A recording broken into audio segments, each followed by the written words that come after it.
ആണിന്റെ മാനം കാക്കണതാരടി തങ്കമ്മേ, വീട്ടിലിരിക്കണ പെണ്ണുങ്ങളാണടി തങ്കമ്മേ.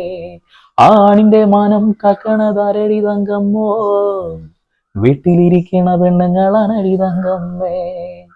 എന്തല്ലേ, ഒരു കാലത്ത് കലാഭവൻ മണി എന്ന് പറയുന്ന ആ ഒരു പാട്ടുകാരൻ നമ്മളെ അങ്ങനെ പിടിച്ച് കുലുക്കിയിട്ടുണ്ടായിരുന്നു അല്ലേ.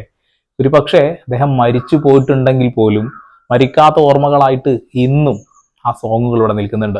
ഇപ്പൊ ഇവിടെ ഡെപ്സി എന്നും വേടൻ എന്നും ബേബി ജീൻ എന്നൊക്കെ പറഞ്ഞുകൊണ്ട് കുറെ എണ്ണം ഉണ്ട്. എന്താ ചെയ്യുക, ഇവർക്കൊന്നും ഒരിക്കലും കലാഭവൻ മണി എന്ന് പറയുന്ന മനുഷ്യനുണ്ടാക്കിയ ഓളത്തിന്റെ ഒരു ചെറിയ ഓളം പോലും ഉണ്ടാക്കാൻ കഴിയില്ല എന്നുള്ളത് ഒരു സംശയവും വേണ്ടാത്ത കാര്യമാണ് അല്ലെ.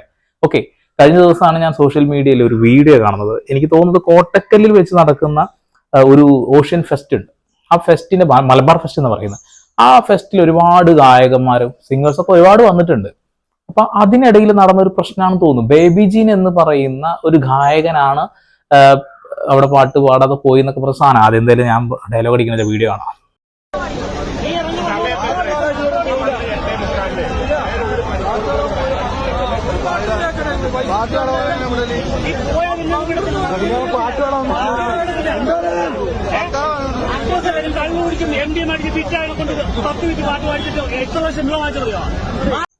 എത്ര ലക്ഷം രൂപ മേടിച്ചു നിങ്ങൾക്ക് അറിയണ്ടേ? അതായത് ഈ ഒരു പാട്ടുകാരൻ ബേബി ജീനെ കുറിച്ച് ഞാൻ പറയാം. ഇദ്ദേഹം പാട്ട് പാടാൻ വേണ്ടി വന്ന് പാട്ട് പാടാതെ പോയി എന്ന് പറഞ്ഞു. ഒരു പാട്ടെങ്കിലും പാടണ്ടേ എന്നൊക്കെ പറയുന്നുണ്ട്. എന്ന് കേട്ടോക്കട്ടെ.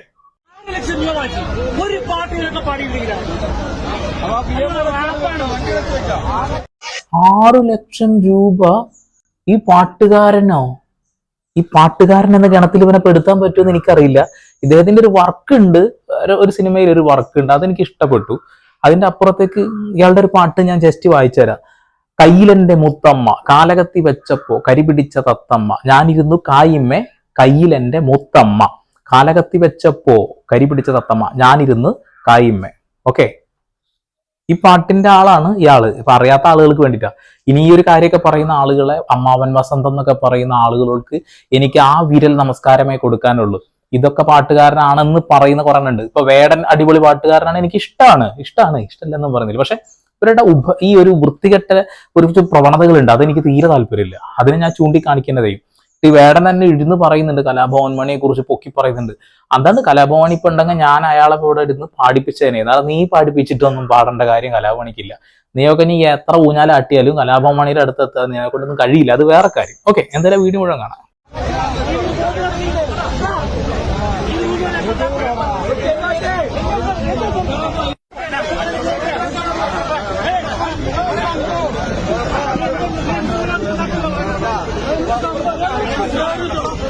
ഓക്കെ, ഡെപ്സി ആണെന്നും ബേബി ജീൻ ആണെന്നും പറയുന്നത്. ബേബി ജീൻ ആരാന്ന് ഞാൻ കാലകത്തി വെച്ചപ്പോ പറഞ്ഞില്ലേ, അതന്നെ.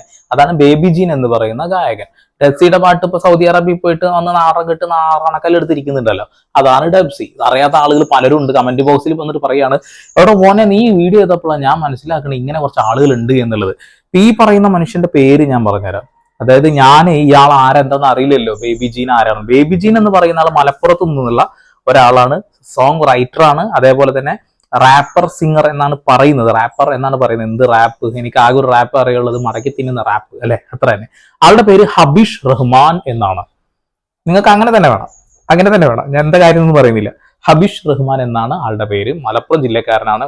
എന്റെ പൊന്നു ഡെപ്സി, എന്നെ കൊണ്ട് തന്നെ നമുക്ക് ഇപ്പൊ ജീവിക്കാൻ പറ്റാണ്ടായിക്കണ്. ഞങ്ങളെ സ്ലാങ് അതാണ് ഇതാണെന്നൊക്കെ പറഞ്ഞ് എന്തൊക്കെയോ പറഞ്ഞിട്ട് നാണം കഴിച്ചുകൊണ്ടിരിക്കുകയാണ്. കുറ്റിപ്പുറത്തൊക്കെ ഉള്ള പൊന്നാനിയൊക്കെ ഉള്ള കുറേ ആളുകൾ ഇതിന് കമന്റ് കൊടുക്കുന്നുണ്ട് കേട്ടോ. ഈ പറയുന്ന ഡെപ്സിയുടെ സ്ലാങ് അല്ല ഞങ്ങളത് എന്നൊക്കെ പറഞ്ഞുകൊണ്ട്. അതെനിക്കും പറയാനുള്ളത്. ഇപ്പോ ഈ റഹ്മാൻ എന്ന് പറയുന്ന ഈ ഒരു മനുഷ്യൻ, ഹബീബ് റഹ്മാൻ അല്ലേ പറഞ്ഞു, സോറി പേര് മറന്നു, എന്താവട്ടെ, ഇയാളാണ് അവിടെ വന്നത് എന്നുള്ളൊരു സാധനമാണ്. അപ്പോൾ ഇയാളുടെ ഒരു പ്രൊമോ എന്ന രീതിയിൽ ഇവരുടെ പേജിൽ തന്നെ ആ ഒരു സാധനം കിടക്കുന്നുണ്ട്. അത് ഈ ഓഷ്യൻ മേളയുടെ ഇതിൽ. അതെന്താന്ന് വെച്ചാൽ ഇതാ അവിടെ ഒരു പാട്ട് പാടുന്നുണ്ട്.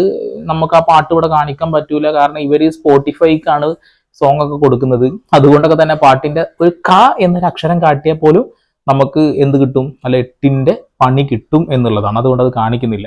ഓക്കെ, അപ്പോൾ ഇങ്ങനെയുള്ള പാട്ടുകാർക്ക് 6 ലക്ഷം രൂപ ഒക്കെ കൊടുത്തിട്ട് അവിടെ കൊണ്ടുവന്ന സംഘാടകർക്ക് നമ്മൾ എന്താ കൊടുക്കേണ്ടത്? കൈയടിച്ച് പ്രോത്സാഹിപ്പിക്കണം. അടിപൊളി. എന്തായാലും വലിയൊരു പരിപാടിയൊക്കെ നടത്തില്ലേ. 6 ലക്ഷം രൂപ ഒക്കെ നിങ്ങളുടെ കയ്യിൽ ചെലവഴിക്കാനുണ്ടെന്നുണ്ടെങ്കിൽ 1 ലക്ഷം പോലും ചെലവാക്കേണ്ടി വരില്ല. ഇവിടെ നല്ല നല്ല അടിപൊളി പാട്ടൊക്കെ പാടുന്ന കലാകാരന്മാർ ഒരു സ്റ്റേജും കിട്ടാതൊക്കെ നടക്കുന്ന ആളുകളുണ്ട്, പാവങ്ങളാ, നാലാളെ അറിയട്ടെ എന്ന രീതിയിൽ നിങ്ങൾക്ക് അവരെ കൊണ്ടാക്കായിരുന്നു. ബാക്കി 5 ലക്ഷം അല്ല ജീവകാരുണ്യ പ്രവർത്തനത്തിനൊക്കെ ഉപയോഗിക്കുകയാണെന്നുണ്ടെങ്കിൽ ഇത്രയും വലിയ പുണ്യം വേറെ എന്താ കിട്ടാറുള്ളത്? ഇങ്ങനെ ഇവരെന്നെ പറയുന്നുണ്ട് മറ്റുള്ള ലഹരി സാധനങ്ങളൊക്കെ ഉപയോഗിച്ചിട്ട് വന്നിട്ട് ഓനൊരു പാട്ട് പാടാൻ പറ്റിയില്ല എന്നൊക്കെ ഒരു കമന്റ് കണ്ടിട്ടുണ്ടായിരുന്നു. അതായത് ഒരു പാട്ട് പാടി തോന്നുന്നു, കായില്ലേ കൈ കൈ കൈ കൈ, എനിക്കൊന്നും ആ സൗണ്ട് ഉണ്ടാക്കാൻ പറ്റൂല. എനിക്ക് ആ ശബ്ദം വരെ എപ്പോഴാണെന്ന് അറിയാം, തൊണ്ടടപ്പ് വരുന്ന സമയത്താ. അങ്ങനെയുള്ള ആളുകൾക്കൊക്കെ നല്ല പാട്ട് പാടാനുള്ള കഴിവുണ്ടെന്ന് പറഞ്ഞിട്ടാണ് കയറ്റി കൊണ്ടുപോകുന്നത്. എന്താവട്ടെ. അപ്പോ ആളാണ് വന്നത് എന്നുള്ള ഒരു കാര്യം പറയുന്നുണ്ട്. അപ്പൊ ആരാണെന്ന് സ്ഥിരീകരിക്കാതെ നമ്മൾ പറയുന്നില്ല. എന്നിരുന്നാൽ പോലും പറയേണ്ട കാര്യങ്ങളൊക്കെ പറയാം. ഇപ്പോൾ ഉള്ള റാപ്പേഴ്സ് എന്ന് പറയുന്ന ഈ സിംഗേഴ്സ് ഉണ്ടല്ലോ, സിംഗർ അല്ല, ഈ കഥ പറയുന്ന ആളുകൾ, ഈ കഥാപ്രസംഗം പറയുന്ന ആളുകളെക്കാളൊക്കെ മുന്നേ ഇവിടെ ഒരാളുണ്ടായിരുന്നു. അയാൾ ചവിട്ടി നിന്ന ആ മണ്ണിലാണ് നിങ്ങളിപ്പോൾ നിൽക്കുന്നത്. എനിക്ക് ഭയങ്കര സന്തോഷമായി. തൊപ്പി ഒരു വീഡിയോ ഇൻസ്റ്റഗ്രാമിൽ ഇട്ടുണ്ടായിരുന്നു, ഒന്ന് കാണിച്ചുതരാം. അവൻ വളർത്തിയ മണ്ണില നീയൊക്കെ ജീവിക്കണേ.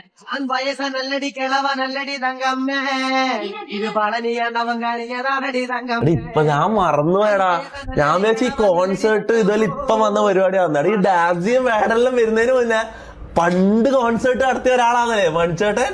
ഞാൻ ഇപ്പൊ ഓർത്തേട്ടാ, ഈ ചങ്ങായി കോൺസേർട്ട് നടത്തലുണ്ടല്ലേ പണ്ട്. നമ്മൾ അങ്ങനെ ചിന്തിച്ചില്ലല്ലേ ഇത്. അങ്ങനെ ചിന്തിക്കണം മോനെ, അങ്ങനെ ചിന്തിക്കണം. കണ്ണിമാങ്ങ പ്രായത്തിൽ നിന്നെ ഞാൻ കണ്ടപ്പോൾ. അദ്ദേഹത്തിന്റെ ഒരുപാട് ഗൾഫ് രാജ്യത്തെ പ്രോഗ്രാമുകൾ ഇപ്പോഴും നമുക്ക് കാണാൻ കഴിയും. നാളൊക്കെ അന്ന് കാസറ്റ് വാങ്ങി അത് കഴിഞ്ഞ് CD വാങ്ങിയിട്ടൊക്കെ കണ്ടിരുന്ന ഒരു കാലം ഉണ്ടായിരുന്നു. ആ കാലഘട്ടത്തിൽ അദ്ദേഹം ഉണ്ടാക്കിയ ഓളം ഒരു മനുഷ്യനും ഇനി ഉണ്ടാക്കാനും പോകണില്ല. ഇപ്പൊ ഹനുമാൻ കൈറ്റ് എന്ന് പറയുന്ന ഒരു സോങ് സിംഗറൊക്കെ ഉണ്ടല്ലോ, അങ്ങനെ കാണിച്ചു കൂട്ടി സാധനങ്ങളൊക്കെ ഈ കാലഘട്ടത്തിൽ അതൊക്കെ വൈറലാണെങ്കിൽ ആ കാലഘട്ടത്തിലുള്ള വൈറലുകളൊക്കെ ഇന്നും നിങ്ങൾ പല ഗാനമേളക്കും പാടാൻ വേണ്ടി ഉപയോഗിക്കുന്നുണ്ട് എന്നുള്ളതാണ്. ഇപ്പൊ ഉള്ള റാപ്പേഴ്സിനൊന്നും കലാഭവൻ മണിയുടെ പേര് പോലും പറയാൻ യോഗ്യതയില്ല എന്നുള്ളതാണ്.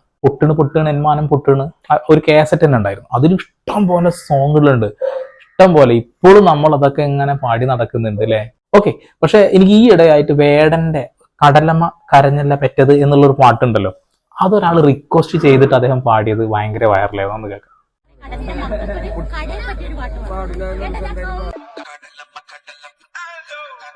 കടലമ്മ കരഞ്ഞല്ലേ പെറ്റത്, കണ്ണീരെല്ലാം അവളല്ലേ കട്ടത്, കരയല്ല കടലല്ലേ കണ്ടത്, കടലിന്റെ മക്കളാ കടലിന്റെ.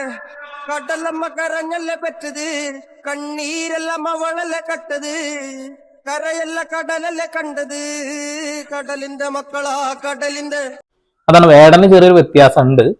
പൂർണ്ണമായിട്ടും തള്ളിക്കളയാനും പറ്റില്ല. എന്താ വെച്ചാൽ ചില വരികൾ ഭയങ്കര ഇഷ്ടമാണ്.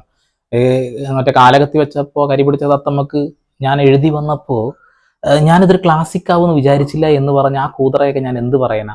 ഈ ബേബി ജീൻ എന്ന് പറയുന്ന വ്യക്തിയാണെങ്കിൽ, ഇപ്പൊ ഡബ്സി എന്ന് പറഞ്ഞ വ്യക്തിയാണെങ്കിൽ 6 ലക്ഷം രൂപ വാങ്ങിയിട്ട് അവിടെ വന്ന് പാട്ട് പാടാതെ പോയിട്ടുണ്ടെന്നുണ്ടെങ്കിൽ ഇത്ര വലിയ ഊച്ചാളിത്തരം ഊളത്തരം വേറെ ഒന്നുമില്ല. ഇവരൊക്കെ വീണ്ടും വിളിച്ച് നിങ്ങൾ തന്നെ വളർത്തിയെടുക്കണം എന്നുള്ളതാണ്. മലപ്പുറം ജില്ലക്ക് അപമാനമാണ് എന്ന് മലപ്പുറം ജില്ലക്കാർ തന്നെ പറയുക. ഓക്കെ, കോട്ടക്കൽ വെച്ച് നടന്ന ഈ ഒരു പരിപാടിയിലാണ് പാടിയതെന്നാണ് ഞാൻ വിശ്വസിക്കുന്നത്. അത് തെറ്റാണ് എങ്കിൽ തിരുത്തുക. വേറെ ഒന്നും എനിക്ക് പറയാനില്ല. പാട്ടിനെ നശിപ്പിക്കുന്ന ആളുകളെ പോലും തോളത്തേറ്റി നടക്കുന്ന ന്യൂജൻ എന്ന് വേണമെങ്കിൽ പറയാം. ഒരിക്കലും കലാഭവനി എന്ന് പറയുന്ന ആ ഒരു മനുഷ്യനുണ്ടാക്കിയ ഓളത്തിന്റെ അപ്പുറത്തേക്ക് ഒരു റാപ്പർക്കും ഉണ്ടാക്കാൻ കഴിയില്ല എന്നുള്ള ഒരൊറ്റ കാര്യം പറഞ്ഞുകൊണ്ട് ഞാൻ നിർത്തുന്നു. കൂടുതലായിട്ട് ഒന്നും പറയുന്നില്ല. ഡബ്സി ആണോ അത് ബേബി ജീൻ ആണോ വന്നത് എന്നുള്ള കാര്യത്തിൽ നിങ്ങൾ എന്നെ ഒരു തീരുമാനത്തിലെത്തുക. കാരണം സോഷ്യൽ മീഡിയയിൽ 2 പേരും കിടക്കുന്നുണ്ട്. അതുകൊണ്ടാണ്. ചാനൽ താല്പര്യമുള്ള ആളുകൾക്ക് സബ്സ്ക്രൈബ് ചെയ്യാൻ, വിലക്ക് എന്നെ വിളിക്കാം. വീണ്ടും പുതിയ വാർത്താ വിശേഷങ്ങൾ ഞാൻ വരുവതരക്ക് സന്ധിപ്പെടാം.